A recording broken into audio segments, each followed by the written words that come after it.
Welcome back everyone. It's been some time since our last video, but here we are with the fifth poem of your syllabus. This is the Ball poem by John Berryman. This poem talks about childhood, the loss of innocence, as well as the responsibilities, the sense of responsibilities of growing up. Okay, this also talks about the acceptance of loss. In our life, we are going to suffer some losses as we are growing up. We have to accept that loss and we have to move on. So these are basically the themes of our poem right here. Okay, it's quite straightforward. This poem, if you see carefully, follows no definite rhyme structure. So it's written in free verse. We can just read from here. We have three sections that we can divide this poem into. So let's read together and understand its meaning as well as the layered meaning too that we might have here. Okay. So first of all, we have a box here, sort of an introduction. Let's go through that first. A boy loses a ball. He is very upset. A ball doesn't cost much, nor is it difficult to buy another ball. Why then is the boy so upset? Read the poem to see what the poet thinks has been lost and what the boy has to learn from the experience of losing something. So this is what the poem is about. Again, we'll learn more as we go on. So let's read this poem together and learn the meaning as well as the layered meaning that it carries. What is the boy now who has lost his ball? What is he to do?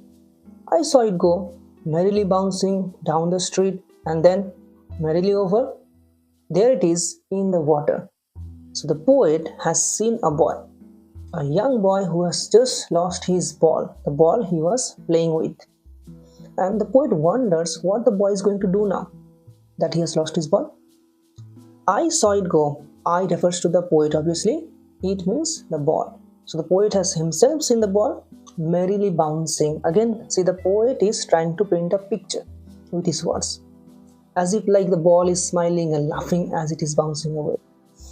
So, and now it is resting in the water. It has fallen in a water body over there. No use to say, oh, there are other balls. An ultimate shaking grief fixes the ball. As he stands rigid, trembling, staring down all his young days into the harbor where his ball went. So now the poet realizes there is no use trying to console this boy right here. Why? See, and how the effect of losing the ball is hitting the boy very hard. He's standing there grief stricken. He's all rigid. He's just standing there stiffly. Rigid means stiff. The meaning is given here in the book itself. You can see. So he's just standing there stiffly, all grief stricken and overwhelmed by that grief. So he cannot say anything. He cannot even move. So the poet wonders again, but he knows that it is useless to try to console him now, because it's not just the ball that he has lost. It's all those memories attached to the ball. The times he has played with, all those memories related to that ball, all that is together right now is in the water. Right? So if you try to say, oh, there are other balls, you can play with some other balls, lots of balls in the market and so on, nothing is going to work. I would not intrude on him. A dime, another ball is worthless. Now he senses first responsibility in a world of possessions. Now let me break this part down. So I would not intrude him. The poet says here that he's not going to interfere into this matter. Intrude means here interfere. Why? See, he could have easily given him some money. A dime refers to a little sum of money. Actually, a dime in terms of proper word meaning, I think it's given here. It should be 10 cents in US terms. So the poet easily could have afforded him some money, right? Another ball, but that is worthless to him right now. It is also worthless in trying to console the boy. Now he senses his first responsibility. But the important thing is, this boy is learning a lesson here. Responsibility. Lesson of responsibilities of life.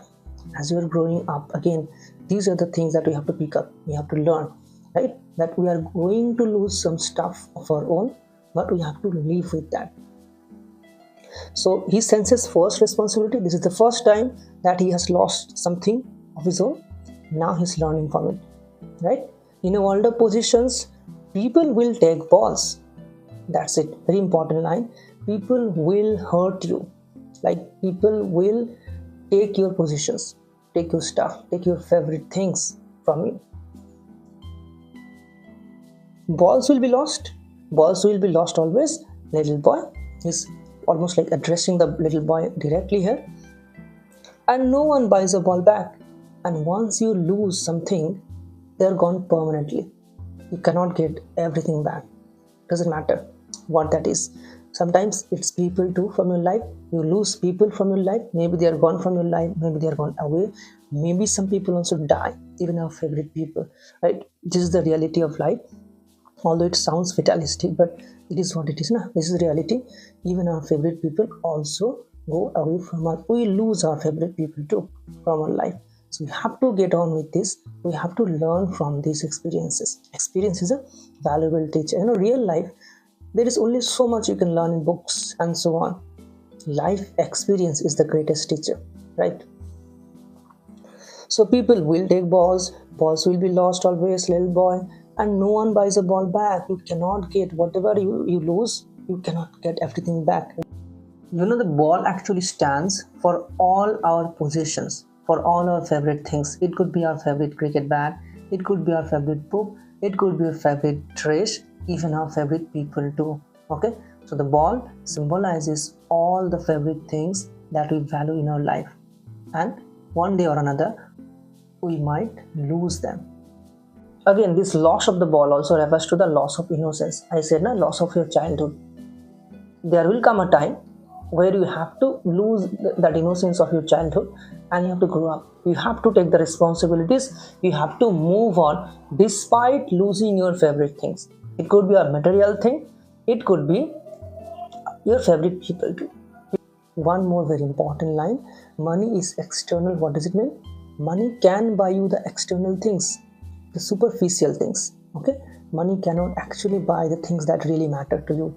Like here, money can buy you a ball. Money could easily buy the boy a ball, a new ball, but it cannot buy again those cherishable memories attached to that ball.